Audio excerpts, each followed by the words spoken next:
Hi everyone, आज का video बहुत ही ज़्यादा इम्पोर्टेंट होने वाला है। दोस्तों आज मैं लाया हूँ आणविक द्रव्यमान कैसे ज्ञात किया जाता है। आइए चुटकियों में आणविक द्रव्यमान ज्ञात करते हैं, तो वीडियो पर बने रहिएगा।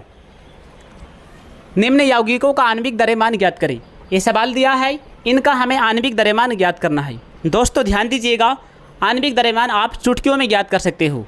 बस इसे ज्ञात करने के लिए आपको पता होना चाहिए सभी तत्व का द्रव्यमान संख्या। ओके, तो आइए बनाते हैं। तो क्या है, पहला सवाल है H2, ठीक है। ओके सर, ठीक। अब जो यहाँ 2 लगा हुआ है, ये जो संख्या 2 है, तो पहले संख्या को लिखिएगा। अब लिखने के बाद यहाँ गुना देना पड़ेगा, ठीक है। अब बताइए हाइड्रोजन का द्रव्यमान संख्या होता कितना है? द्रव्यमान होता है 1। दोस्तों हाइड्रोजन एक ऐसा तत्व है जिसका परमाणु संख्या भी 1 होता है, द्रव्यमान संख्या भी 1 होता है, और इसका वैलेंस इलेक्ट्रॉन मतलब संयोजकता भी 1 होता है, ठीक है। तो हम यहाँ हाइड्रोजन का द्रव्यमान संख्या लिख देंगे 1। अब गुना कीजिए, 2 को यदि हम 1 से गुना करेंगे तो होगा कितना? 2 हो जाएगा, और यूनिट लगाना ना भूलें। अब आइए अगला सवाल को देखते हैं। अगला क्या है? Cl2 यानी कि क्लोरीन। दोस्तों आपको हम बोले थे इसमें कितना लगा हुआ है? संख्या 2 है, तो पहले संख्या को लिखिएगा। 2 लिख दिए हमने। अब Cl यानी कि क्लोरीन, क्लोरीन का द्रव्यमान संख्या होता है 35.5, तो यहाँ लिखेंगे 35.5। अब यदि हम 35.5 को गुना करेंगे तो आपका होगा 71.0। पॉइंट के बाद 0 का कोई वैल्यू नहीं होता है, इसलिए हमें लिखना पड़ेगा यहाँ 71 यूनिट। ओके, आइए अगला सवाल को देखते हैं। क्या है? CO2। CO2 सर जी बताइए, यहाँ पर 2 तत्व है, एक है कार्बन और एक है ऑक्सीजन, है ना। तो पहले हमें इसका द्रव्यमान संख्या लिखना पड़ेगा। क्या C में कोई संख्या लगा हुआ है? संख्या लगा हुआ नहीं है, तो C यानी कि कार्बन, कार्बन का परमाणु संख्या होता है 6, और इसका डबल कर दीजिए, इसका परमाणु द्रव्यमान निकल जाएगा, तो 6 का डबल हो जाएगा 12। तो इसका मतलब कार्बन का परमाणु संख्या आ गया 12, तो यहाँ लिखना पड़ेगा हमें 12।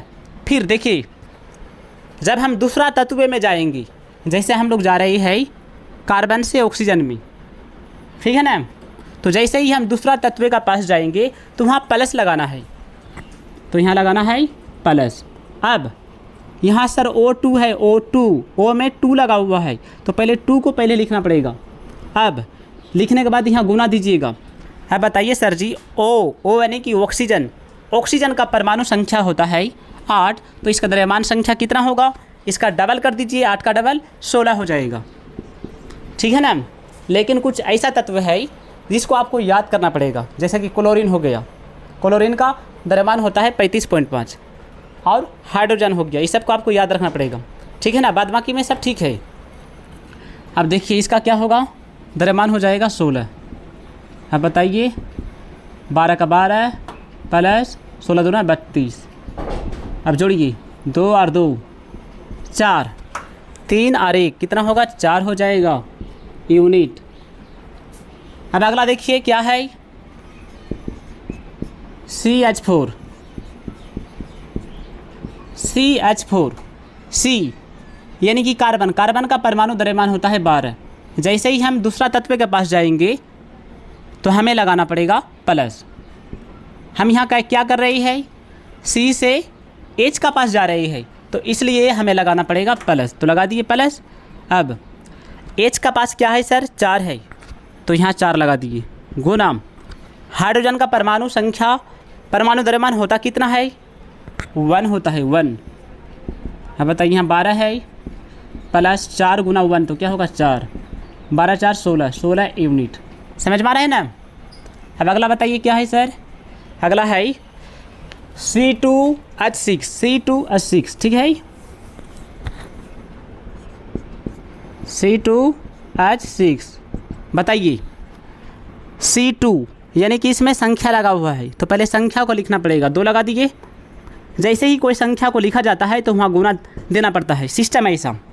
गुना देने के बाद अब बताइए C का सी यानी कि कार्बन का परमाणु द्रव्यमान होता कितना है, 12 होता है सर, तो हमने लिखा 12। फिर जैसे ही हम लोग दूसरा तत्व का पास जाएंगे तो वहाँ लगाना है प्लस। अब बताइए एच में कितना लगा हुआ है, 6 है, तो लगाए 6।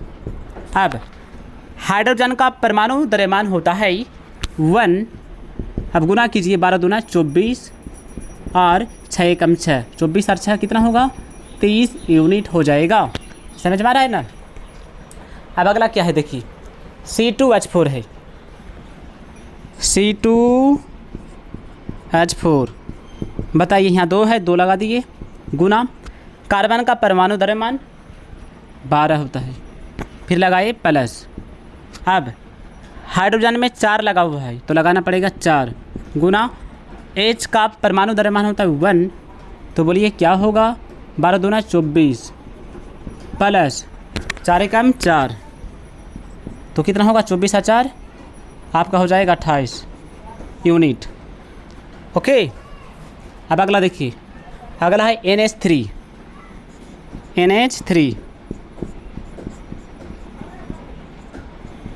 ओके सर, हाँ बताइए सर जी, हाँ N में कोई संख्या लगा हुआ है क्या, नहीं है, तो इसका मतलब डायरेक्ट हम N यानी कि नाइट्रोजन का परमाणु द्रव्यमान लिखेंगे, होता कितना है। पहले ये पता कीजिए कि नाइट्रोजन का परमाणु संख्या होता कितना है, तो बोलेंगे सर 7 होता है, तो इसका यदि हम डबल करेंगे तो होगा कितना, 14, तो यही इसका परमाणु द्रव्यमान हो गया। तो वही चीज़ को हमें यहाँ लिखना पड़ेगा, कितना होता है, 14। जैसे ही हम दूसरा तत्व में जाएंगे तो यहाँ प्लस लगाना है ना। अब H का पास कितना है, संख्या 3 है, तो पहले संख्या को लिखना पड़ेगा। अब संख्या लिखने के बाद गुना दिया जाता है। अब बताइए सर जी, H यानी कि हाइड्रोजन का परमाणु द्रव्यमान होता कितना है, 1 होता है, तो यहाँ लगा दिए 1, 14 प्लस 3 कितना होगा, 14 3 हो जाएगा आपका 17 यूनिट। ओके। अब बताइए अगला क्या है, CH3OH। CH3OH बोलिए,